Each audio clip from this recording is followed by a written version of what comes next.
Well, as you may have heard, this is my final broadcast as anchor of the evening news on NBC4 New York.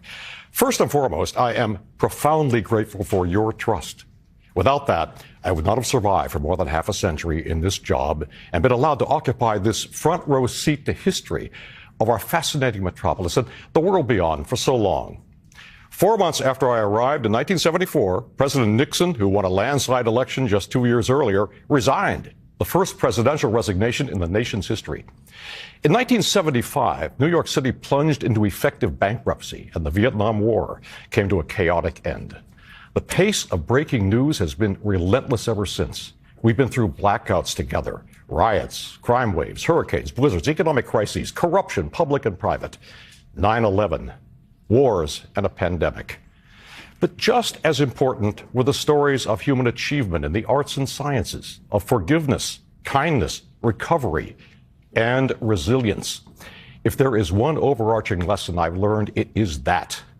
We are more resilient than we realize, individually and as a city and a nation. We get knocked down and we come back stronger. I will be eternally grateful for the privilege of working with so many dedicated, brilliant, and talented broadcast journalists on both sides of the camera, some risking their lives in dangerous places to bring you the news.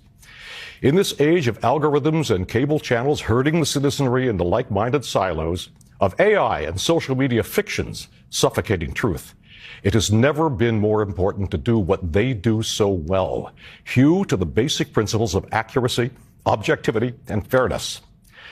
I'm going to leave you now with a final thought I shared with my NBC colleagues earlier this year when they gathered in the Rainbow Room atop this building to celebrate my 50th anniversary with the National Broadcasting Company. Itself a quintessential American success story, founded by a Russian immigrant named David Sarnoff, who began by selling newspapers at age 15 to help support his struggling family.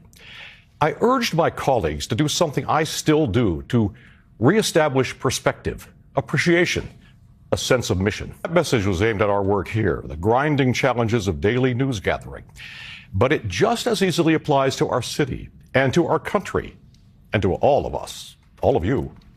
We all need to lift our eyes occasionally from the political fevers and societal imperfections of the day and appreciate what we have, how far we've come, and the opportunity we've been given to continue our journey toward a more perfect union. Thank you, and good night.